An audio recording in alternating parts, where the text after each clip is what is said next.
আসসালামু আলাইকুম রহমতুল্লাহ। আশা করি সকলেই ভালো আছেন। আপনাদের সকলকে স্বাগতম স্টাডি ফেইল স্কুলে।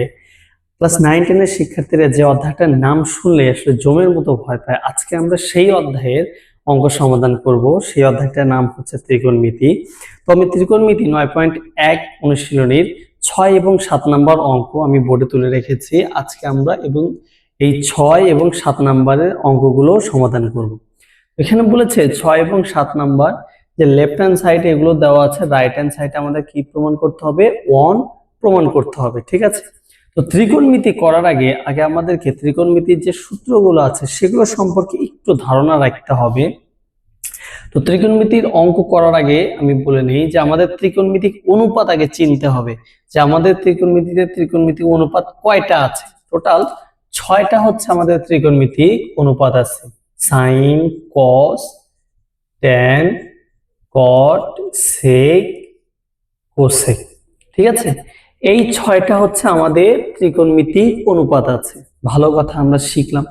এরপর আমাদেরকে শিখতে হবে যে কোন অনুপাত কার বিপরীত, এটা আমাদেরকে মনে রাখতে হবে। ঠিক আছে, আমরা যদি মনে রাখি যে এখানে ধরেন সাইন থেটা ইকুয়াল লিখলাম 1 কোসেক থেটা, এর মানে বুঝলাম এখানে যে সাইন থেটার বিপরীত কে? Cosec theta. তার মানে কি কোসেক থেটার বিপরীত কে হবে? Sine theta. তাহলে আমি যদি এরকম লিখি যে কোসেক থেটার বিপরীত, তাহলে কি হবে? সাইন থেটা হবে। বুঝতে পারছি? একটা মনে রাখলে আরেকটা অটোমেটিকলি আমাদের কভার হয়ে যায়। আচ্ছা, এবার যদি আমি কসের কথা চিন্তা করি যে কসের বিপরীত কে? আমরা জানি কসের বিপরীত সেক থেটা। ঠিক আছে, তাহলে সেকের বিপরীত কে হবে? আমরা এখানে লিখতে পারি যে সেকের বিপরীত কস হবে। বুঝতে পেরেছি? তাহলে আমরা সাইনের বিপরীত দেখলাম কোসেক, তাহলে কোসেকের বিপরীত কে? অবশ্যই সাইন হবে। কসের বিপরীত কে? সেক। সেকের বিপরীত কি হবে? অবশ্যই কস হবে। এখানে ট্যানের ক্ষেত্রে যদি বলি, তাহলে ট্যানের বিপরীত কি হবে? আমরা জানি ট্যানের বিপরীত কি হবে? কট হবে। তাহলে কটের বিপরীত কে হবে? কটের বিপরীত এখানে ট্যান হবে। আসলে আমরা যদি একটা মনে রাখি আর একটা অটোমেটিকলি আমাদের কি মনে থেকে যাবে। এখানে সাইনের বিপরীত কোসেক, কোসেকের বিপরীত সাইন, কসের বিপরীত সেক, সেকের বিপরীত কস। এখানে ট্যানের বিপরীত কট, কটের বিপরীত ট্যান। ঠিক আছে, তো এই হচ্ছে আমাদের 6টা ত্রিকোণমিতিক অনুপাত এবং আমরা শিখলাম কোনটা কার বিপরীত। আচ্ছা, এখন আমরা অঙ্কের দিকে যাই, যেখানে অঙ্কগুলো কি বলে। আমরা অঙ্ক সমাধান করব এবং এর আগেই তো বলেছি আসলে সম্পূর্ণ সূত্র মুখস্থ করে আমরা অধ্যায়টা শুরু করব, এরকম আসলে বোকামি। আমরা অঙ্ক শুরু করব যখন হাতের কাছে যে সূত্র পাবো আমরা সেটা মুখস্থ করে ফেলবো। আচ্ছা, এই যে 6 এবং 7 আমাদের 9.1 অনুশীলনীতে বলেছে এগুলো প্রমাণ করতে। 6 থেকে 20 পর্যন্ত অঙ্ক আছে যেগুলো কি করতে বলেছে? প্রমাণ করতে বলেছে। এর মানে রাইট হ্যান্ড সাইডে যে মানগুলো আছে সেটা যেন লেফট হ্যান্ড সাইডের মান এবং রাইট হ্যান্ড সাইডের মান যেন সমান হয়। ঠিক আছে, আমরা 6 এখানে ক নাম্বার লিখি। কি বলেছে? 1 divided sec square a plus এখানে 1 ডিভাইডেড cosec স্কয়ার। এইটা হচ্ছে আমাদের কি? Left hand side. কয় নাম্বার? ক নাম্বার। আচ্ছা, আমি একটু আগে বললাম যে এখানে 1/sec আছে, তার মানে কি সেকটা আসলে কার বিপরীত হয়? সেকটা অবশ্যই কি কসের বিপরীত হয়, মাত্র শিখলাম। তাহলে এখানে 1/sec আছে, তার মানে এখানে কি হবে? কস হবে। এখানে দেখলাম পাওয়ার কত দেওয়া আছে? 2 দেওয়া আছে, তাহলে যত পাওয়ার আছে জাস্ট আমি সেই 2টা বসিয়ে দেব। বুঝতে পেরেছি? এরপর কি দেওয়া আছে? প্লাস দিলাম। আমরা এখানে কোসেক আছে, কোসেকটা কার বিপরীত? অবশ্যই সাইনের বিপরীত, এটা তো আমরা জানি। তার মানে কি 1/কোসেক কি হবে? এখানে সাইন হবে। যে পাওয়ার দেওয়া আছে সেই পাওয়ারটা আমরা দিয়ে দেব। আসলে যে যার বিপরীত সেইটা আমরা লিখবো এবং যত পাওয়ার দেওয়া আছে এবং যে কোণটা দেওয়া আছে, যে শেষে এ দেওয়া আছে, এটা হচ্ছে একটা কি কোণ দেওয়া আছে, যে কোণটা দেওয়া আছে সেটা বসাবো, যত পাওয়ার দেওয়া আছে সেটা বসিয়ে দেব। আচ্ছা, এখন এইটিকে যদি আমরা একটু ঘুরিয়ে লিখতে পারি sin square a plus cos square a, এটা ঘুরিয়ে লিখতে পারি, এর মানটা হচ্ছে 1। তাহলে আপনারা এখন একটা সূত্র পাইলে যে সাইন স্কোয়ার থিটা, এখানে আসলে এ দ্বারা যে কোনো কোণ বোঝাবে, ঠিক আছে? এখানে আসলে লিমিটেশন নাই যে শুধু এই হতে হবে থিটাই হতে হবে, এরকম না, এখানে যে কোনো কোণ হতে পারে। Sine square theta plus cos square theta তার মান কত? 1 হয়। এটা আপনারা নতুন একটা সূত্র পাইলে তাহলে এটা কি করবেন, মানে অঙ্ক করতে করতে যখন যেটা নতুন পাবেন সেটা মুখস্থ করে ফেলবেন। তাহলে ইকুয়াল রাইট হ্যান্ড সাইড, আমাদের রাইট হ্যান্ড সাইডের মানটা কি 1 আছে, 1 মিলে গিয়েছে, সুতরাং left hand side equal right hand side. যেহেতু প্রমাণ করতে বলেছে তাহলে আমরা প্রুফ অথবা প্রমাণিত যে কোনো একটা লিখলেই চলবে, ঠিক আছে? এই হচ্ছে 6 এর ক নাম্বার। এখন আমরা দেখব যে 6 এর খ নাম্বারটা কিভাবে করে। একটা অঙ্ক ভালো করে বোঝা উচিত, একটা অঙ্ক ভালো করে বুঝলে শালার বাকি অঙ্ক এমনিতেই বোঝা যায়, কোনো সমস্যা হয় না। এখানে কি দেওয়া আছে, 1 by cos square A minus 1 divided cot square A, এটি আমাদের লেফট হ্যান্ড সাইডে মান দেওয়া আছে। ভালো কথা, আমাদের এখানে কি দেওয়া আছে, 1 বাই cos দেওয়া আছে। আচ্ছা, এই cosটা কার যেন বিপরীত আমরা জানি, একটু আগে দেখে আসছি, cosটা সেকের বিপরীত হয়। 1 বাই cos তাহলে কি হবে, এখানে সেক হবে, যত পাওয়ার আছে দিয়ে দিলাম, যে কোণ আছে সেটা লিখে দিলাম, এখানে যে চিহ্ন আছে দিয়ে দিলাম। এবার আছে কি 1 বাই cot, তাহলে cotটা কার যেন বিপরীত, একটু আগে শিখলাম tan এর বিপরীত, তাহলে এখানে কি লিখবো, tan লিখবো, যত পাওয়ার আছে দিলাম, যে কোণ আছে দিয়ে দিলাম। আচ্ছা, sec square e minus tan square a অথবা sec square theta minus tan square theta, মানে এক কথা এখানে যে কোনো একটা কোণ হতে পারে। আমরা জানি এটার মানও কত 1। তাহলে এইটা একটা নতুন আমরা কি পাইলাম, সূত্র পাইলাম যে sec square theta minus tan square theta তার মান কত 1। এর আগের অঙ্ক পাইলাম sin square theta plus cos square theta তার মান হচ্ছে 1। এই অঙ্কে পাইলাম sec square theta minus tan square theta এর মান কত, তাহলে এটা কি হবে, ইকুয়াল রাইট হ্যান্ড সাইড। সুতরাং left hand side equal right hand side, বুঝতে পেরেছি? আচ্ছা, এখন হচ্ছে আমাদের গ নাম্বার কি বলেছে, আমি আগেই বলেছি যে একটা অঙ্ক আসলে ভালো করে বোঝা উচিত। গ নাম্বারে বলেছে 1 divided sin square a minus 1 divided tan square, এটা আমাদের বলেছে। এখানে কি দেওয়া আছে, 1 বাই সাইন দেওয়া আছে। আমরা একটু আগে সেই ভিডিওর শুরুতে আমরা শিখে এসেছি যে সাইনটা যেন কার বিপরীত হয়, আমরা জানি কোসেকের বিপরীত হয়। 1 বাই সাইন তাহলে কি হবে, এখানে কোসেক, যে পাওয়ার আছে দিলাম, কোণ আছে দিয়ে দিলাম, tan আছে, tanটা কার বিপরীত, tanটা হচ্ছে কটের বিপরীত, তাহলে এখানে cot square a, cosec square A minus cot square A এর মানটা হচ্ছে 1। তাহলে আমরা এই যে গ নাম্বার একটা অঙ্ক করতে গিয়ে এখানে একটা নতুন সূত্র পাইলাম, ঠিক আছে? আচ্ছা, আমরা এই যে 6 এর যে 3টা অঙ্ক করলাম, 3টা অঙ্কে 3টা সূত্র শিখেছি। যে সাইন্স প্রথমটাতে শিখেছি sin square theta plus cos square theta equal 1, দ্বিতীয়টা শিখেছি sec square theta minus tan square theta equal 1, 3 নাম্বারটা গ নাম্বারে শিখলাম cos square theta minus tan square থিটাও তার মান কত 1।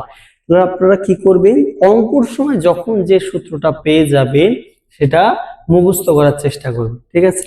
এখানে কি হবে, ইকুয়াল রাইট হ্যান্ড সাইড। এই ছিল হচ্ছে আমাদের 6 নাম্বার অঙ্কের সমাধান। এবার আমরা 7 নাম্বারে যাব, যে আসলে 7 নাম্বারে কি বলছে। 7 নাম্বারেও আমাদেরকে প্রমাণ করতে বলেছে। এখানে ক নাম্বার লিখে দিই, লেফট হ্যান্ড সাইড, এখানে কি দেওয়া আছে, সাইন এ ডিভাইডেড হচ্ছে কোসেক এ প্লাস কি দেওয়া আছে, cos a ডিভাইডেড sec এ দেওয়া আছে। এইটা হচ্ছে আমাদের রাশি দেওয়া আছে, লেফট হ্যান্ড সাইডে দেওয়া আছে। আচ্ছা, আমরা যখন ত্রিকোণমিতি অঙ্ক করব তখন আমাদের একটা বিষয় সবসময় মাথায় রাখতে হবে যে আমরা চেষ্টা করব যে একটা ত্রিকোণমিতিক অনুপাতের সাথে আরেকটা ত্রিকোণমিতিক অনুপাতের রাশির যেন মিল করানো, ঠিক আছে? ঘুরে ফিরে যেন আমরা সেটা যেন একটা কানেকশন রাখতে পারি, মিল রাখতে পারি, তাহলে আমাদের অঙ্কটা করা সুবিধা হবে। এখানে সাইনে দেওয়া আছে, এখানে কোসেকে দেওয়া আছে, এখানে কসে দেওয়া আছে, সেকে দেওয়া আছে।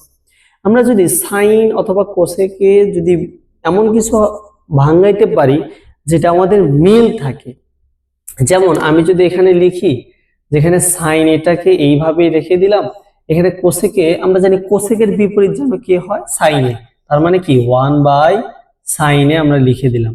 দেখুন তো এখানে সাইনে সাইনে মিল পড়লো না, হ্যাঁ মিল পড়লো, এটি প্লাস সুন্দর করে দিয়ে দিলাম। ঠিক এখানেও কস লিখলাম। এখানে কি হবে, আমরা জানি সেকের বিপরীত কি হয়, কস হয়, তার মানে এখানে 1/cos এ লিখে দিলাম। এই যে ত্রিকোণমিতিতে আসলে যে একটার সাথে আরেকটা কি একটু মিল রাখার চেষ্টা করছি, এইটাই হচ্ছে আমাদের ত্রিকোণমিতিতে অঙ্ক করার একটা টেকনিক। আমাদের যেন এমন কিছু ভাবে ভাঙাবো বা এমন কিছুতে নিয়ে যাব যাতে আমাদের কি থাকে, মিল থাকে। ঠিক আছে, এটা আমরা কি করব, এই যে উপরে আমি বলেছিলাম যে এই যে ভাগ আছে, মেইন ভাগ যেটা ইকুয়ালের মাঝে থাকে সেটা হচ্ছে আমাদের মেইন রাশির ভাগ। তো ভাগের উপরে অথবা নিচে যে কোনো একটা ভগ্নাংশ হলে আমাদের কি করতে হয়, সেটা ভাগটাকে গুণনে প্রকাশ করতে হয় এবং নিচের যে ভগ্নাংশ থাকবে অথবা যে থাক কি করতে হবে, লবটাকে উপরে নিতে হবে এবং হরটাকে নিচে নিয়ে আসতে হবে। ঠিক এটাও তাই হবে, তাহলে cos a গুণন এখানে cos a ডিভাইডেড কি 1। আচ্ছা, sin a এবং sin a গুণন করলে কি হয়, এখানে sin স্কয়ার a। আচ্ছা, গুণনের নিয়মটা হচ্ছে এই যে sin, এখানে নিচে 1 এর তো কোনো দাম নাই তাই না, তাহলে নিচের 1টা যদি আমরা মুছে দিই তাহলে কি থাকে, জাস্ট sin এবং sin গুণন করলে sin স্কয়ার a, এখানে প্লাস দিলাম। এখানেও নিচে 1 এর কোনো দাম নাই, কি থাকে cos এবং cos, আমরা জানি cos আর cos গুণন করলে কি হয়, cos স্কয়ার। এখন এই যে 6 নম্বরের ক নম্বর অঙ্ক থেকে আমরা শিখে এসেছি যে sin square a plus cos square a এর মান কত, 1, এটা আমরা শিখে এসেছি। সুন্দর করে আমরা বসিয়ে দেই sin square a plus cos square এর মান কত। এখানে যে কোনো কোণ হতে পারে, সে 10 থাকতে পারে, 20 থাকতে পারে, a থাকতে পারে, b থাকতে পারে, থিটা থাকতে পারে, পাই থাকতে পারে, যে কোনো জিনিস থাকতে পারে, জাস্ট শুধু এখানে sin স্কয়ার এবং cos স্কয়ার এখানে থাকলে তার মান আমরা 1 লিখে দিতে পারবো। ইকুয়াল কি হবে এখানে, রাইট হ্যান্ড সাইড। সুতরাং left hand side equal right hand side, যেহেতু প্রমাণ করতে বলেছে তাহলে আমরা এখানে কি লিখে দিলাম, প্রুফড লিখে দিলাম। ঠিক আছে, 6 নাম্বার অঙ্কটাও একদম সেম অঙ্ক, কোনো পার্থক্য নাই। 6 নাম্বার সরি 7 খ নাম্বার অঙ্কটা, খ নাম্বার অঙ্কটা একদম সেম অঙ্ক, কোনো পার্থক্য নেই। এখানে আমরা যদি লিখি, এটা কি বলেছে, 7 খ নাম্বারে sec a ডিভাইডেড cos, তাহলে খ নাম্বারটা আমি এখানে তুলে নিচ্ছি। এখানে লেফট হ্যান্ড সাইড ইকুয়াল কি দেওয়া আছে, sec a divided cos a, এখানে দেওয়া আছে মাইনাস tan a ডিভাইডেড কি দেওয়া আছে, cot a দেওয়া আছে। তো এইটা আমার রাশি দেওয়া আছে। ঠিক আছে, তো আমরা কি বলেছি যে ত্রিকোণমিতিতে আমাদেরকে চেষ্টা করতে হবে যেন আমরা রাশি ভাঙাইতে পারি, এমন ভাবে ভাঙাবো সেটা যেন আমাদের যেন মিল থাকে, ত্রিকোণমিতিক অনুপাতগুলোর যেন একটা মিল থাকে। আমি যদি এখানে sec a লিখি, এখানে cos a, আমরা জানি cos এর বিপরীত কি, আমরা জানি cos এর বিপরীত হচ্ছে sec a, তাহলে এখানে cos এর পরিবর্তে আমরা কি লিখতে পারি, 1/sec a মাইনাস, ঠিক এখানে tan a রাখলাম। এখানে কি cot এর বিপরীত, আমরা জানি cotটা কার বিপরীত, আমরা জানি cotটা tan এর বিপরীত, তাহলে cot এর পরিবর্তে 1/tan a এটা লেখা যায়, লিখে দিলাম। ঠিক আছে, তাহলে ঠিক এই যে মেইন ভাগ আমি বলেছি উপরে অথবা নিচে যে কোনো একটা ভগ্নাংশ হলে আমরা কি করব, সেই ভাগটাকে আমরা গুণনে প্রকাশ করব এবং লবটাকে উপরে নিয়ে যাব এবং হরটাকে উপরে নিয়ে যাব এবং লবটাকে নিচে নিয়ে আসব মাইনাস। এখানেও সেম জিনিস করব, tan a গুণন এখানে কি করব, হরটাকে উপরে নিয়ে যাব এবং লবটাকে নিচে নিয়ে আসব, সেম জিনিস। তার এখানে 1 এর নিচে 1 এর দাম নাই, sec আর sec এ গুণন করলে কি হয়, sec square a minus tan a এবং tan a গুণন করলে tan স্কয়ার a হয়। ঠিক আছে, আমরা জানি 6 এর খ নম্বর অঙ্ক থেকে আমরা শিখে এসেছি যে sec square a minus tan square a তার মান কত, 1। বুঝতে পেরেছি, তাহলে আগের অঙ্ক থেকে আমরা অঙ্কও দেখলাম, সূত্র মুখস্থ করলাম এবং পরে এসে কি সেই সূত্ররই মান বসাচ্ছি। ঠিক আছে, এইটা হচ্ছে আমাদের রাইট হ্যান্ড সাইড। এখন একটা প্রশ্ন যদি আমি করি যে এখানে cos এর বিপরীত আমরা sec, এই জন্য sec লিখলাম, cot এর বিপরীত হচ্ছে tan, আমরা এখানে লিখলাম। আচ্ছা, যে উপরে যে secটা দেওয়া আছে, এই যে secটা দেওয়া আছে বা উপরে যে tanটা দেওয়া আছে, এইটাকে কি যদি আমি পরিবর্তন করতাম তাহলে কেমন অঙ্ক হতো না, অবশ্যই হতো। আপনাকে যে সবসময় নিচেরটাই আপনাকে পরিবর্তন করতে হবে ব্যাপারটা এরকম না, আপনি উপরে করেন নিচে করেন কোনো সমস্যা নেই, জাস্ট মিল যদি আপনার থাকে তাহলেই আপনার কি অঙ্ক হয়ে যাবে। বুঝতে পেরেছি? আপনারা বাসায় একটু চেষ্টা করবেন যে এই উপরেরটাকে যদি আপনারা একটু পরিবর্তন করেন তাহলে অঙ্ক আসলে কি হয় এটা একটু আপনারা বাসায় প্র্যাকটিস করবেন। আচ্ছা, তো এই হচ্ছে আমাদের খ নাম্বার। এখন যদি আমরা গ নাম্বার করি, গ নাম্বারটা কি বলেছে? গ নাম্বার বলেছে left hand side 1 divided 1 plus sine square A plus 1 divided 1 plus cosec square A, এইটা আমাদের রাশি দেওয়া আছে। এটাকে আমাদের কি করতে হবে? 1 প্রমাণ করতে হবে। ঠিক আছে, তাহলে আমরা যদি এখানে এরকম করে একটু দেখি যে আসলে কি কাজ করলে আমাদের এই রাশিটার একটা মিল থাকে, কি কাজ করলে একটা কমন জিনিস থাকে। আচ্ছা, আমরা যদি এখানে লিখি যে 1 প্লাস এই আমরা যে কোসেকটা আছে, এই কোসেকটা আসলে কার বিপরীত? আমরা জানি সাইনের বিপরীত। কোসেকের পরিবর্তে কি 1 বাই সাইন এটা আমাদের লেখা যায়। স্কোয়ার আছে, স্কোয়ার দিয়ে দিলাম, যে কোণ আছে সেই কোণ লিখে দিলাম। এখন তো এরকম লেখা যায় না। এরকম যদি আমরা পরিবর্তন করি তাহলে এই যে সাইন এবং সাইনটা কি আমাদের মিল আছে, তাহলে আমাদের অঙ্কটা করা কি হবে? সুবিধা হবে। ঠিক আছে, এখন প্রশ্ন যে স্যার আপনি যে কোসেকটাকে পরিবর্তন করলেন, আমি যদি সাইনটাকে পরিবর্তন করতাম, কোনো সমস্যা নেই, সাইনটাকে পরিবর্তন করলেও কি হবে? অঙ্ক সেম থাকবে। বুঝাতে পেরেছি? কোনো সমস্যা নেই, যে কোনো একটা পরিবর্তন করলেই আপনার চলবে। তাহলে এখানে 1 ডিভাইডেড 1 প্লাস সাইন স্কোয়ার এ, আমরা এইটার একটু কাজ করে আসবো। এই 1 ডিভাইডেড দিলাম, এখানে 1 এবং এটা হচ্ছে 1 বাই সাইন স্কোয়ার, একটা ভগ্নাংশ। আমরা একটা সংখ্যার একটা ভগ্নাংশ যদি থাকে তাহলে এখানে এই ভগ্নাংশের যেটা হর থাকে সেটা আমাদের কি হয়? লসাগু হয়। আমরা জানি এই যে লসাগু আছে যেটা, সেটা যে একা থাকে তাকে গুণন করে, তাহলে এই সাইন স্কোয়ার এ আর এই যে একা এই যে 1 এটাকে গুণন করলে কি হয়? সাইন স্কোয়ার এ হয়। প্লাস আছে, প্লাস দিলাম, যেটা মিল আছে তাহলে এখানে কি হবে? মিল আছে বলতে কি যে এই যে হর দ্বারা আমি লসাগুকে ভাগ করব, সাইন স্কোয়ার এ দ্বারা যদি সাইন স্কোয়ার কে ভাগ করা যায় কি থাকে? এক থাকে, ওই একটা উপরে একের সাথে গুণন একই হয়। বুঝাতে পেরেছি? এরপরে কি লেখা যায়? 1, এটার তো আমরা কোনো কাজ করি না, এটা এইভাবেই রেখে দিচ্ছি। আচ্ছা, এরপরে প্লাস এই যে 1 ভাগ, এরপরে কি এই যে sine square a plus 1 divided sine square, এটা একটা কি ভগ্নাংশ না? 1 গুণন এই হরটা চলে যাবে উপরে এবং লবটা চলে আসবে কি নিচে। এখানে সাইন স্কোয়ার a প্লাস 1 আছে, আর আমি যদি লিখি এখানে 1 প্লাস সাইন স্কোয়ার, আমাদের কি আসলে ভুল হবে? 2 প্লাস 1 কত হয়? 3 হয়। 1 প্লাস 2 কত হবে? 3 হবে। আচ্ছা, এখানে 1 divided 1 plus sine square A plus হচ্ছে এখানে সাইন স্কোয়ার এ ডিভাইডেড 1 প্লাস সাইন স্কোয়ার এ। এখানে 1 এর সাথে এই যে 1 এর সাথে এই জিনিসটা গুণন আকারে আছে, তাই না? আচ্ছা, আমরা জানি যে 1 এর সাথে আসলে পৃথিবীর যে কোনো জিনিস গুণন করা হলে ওই জিনিস হয়, 1 হয় না। তাহলে আমরা সেটা লিখলাম। এবার এখানে একটা জিনিস দেখছে যে এই ভগ্নাংশে 1 প্লাস সাইন স্কোয়ার এ হর, এই ভগ্নাংশে 1 প্লাস সাইন স্কোয়ার এ হর।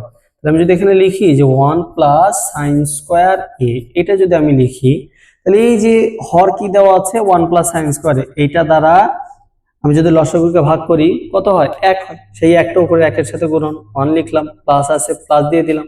আবার হর দ্বারা লসাগুকে ভাগ করলে 1 হয়, ওই একটা সাইন স্কোয়ার এর সাথে গুণন করলে কত হয়? সাইন স্কোয়ার এ হয়। ঠিক আছে, আমরা এখানে একটু 80টা 1-2 লাইন মুছে দিচ্ছি যেহেতু আমার জায়গা অল্প আছে। আচ্ছা, তাহলে এই যে দেখেন 1 প্লাস সাইন স্কোয়ার এ, নিচেও কি 1 প্লাস সাইন স্কোয়ার এ। তাহলে আমি যদি এইটা কেটে দিই তাহলে আমাদের অ্যান্সারটা কত হয়? অ্যান্সার কি হয়? উপরেও কেটে দিলাম, নিচেও কেটে দিলাম, কোনো কিছু নেই, তার মানে উপরে 1 নিচে 1 আছে, 1 বাই 1 কত হয়? 1 হয়। তাহলে আমাদের তো রাইট হ্যান্ড সাইডে কি 1 প্রমাণ করতে বলেছে, এখানে রাইট হ্যান্ড সাইড। ঠিক আছে, সুতরাং left hand side equal right hand side প্রমাণ করতে বলেছে, এজন্য কি লিখে দিলাম?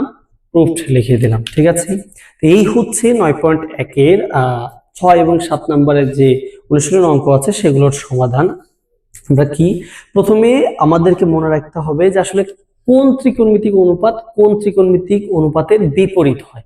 এরপরে আমরা অঙ্কর মধ্যে যাব যাওয়ার পরে যখন নতুন নতুন কোনো সূত্র পাবো আমরা সেগুলো কি মুখস্থ রাখার চেষ্টা করব, ঠিক আছে? একদিনে কারোরই মনে থাকবে না, কখনোই মনে থাকবে না। বারবার প্র্যাকটিস করতে হবে, বারবার এই সূত্রগুলো মনে করার চেষ্টা করতে হবে, তবেই আপনার কি এই সূত্রগুলো আয়ত্তে চলে আসবে। প্রথম আমরা যখন পড়েছি তখন আমাদেরও একদিনও মনে থাকে না, আমাদেরকেও বারবার প্র্যাকটিস করতে হয়েছে, পরিশ্রম করতে হয়েছে, এরপরেই কি মনে থেকেছে। ঠিক আছে, তো আপনাদেরকেও বারবার প্র্যাকটিস করতে হবে। আশা করি ভিডিওটা আপনাদের ভালো লেগেছে। ইনশাআল্লাহ দেখা হবে পরের কোনো ভিডিওতে। আসসালামু আলাইকুম রহমতুল্লাহ।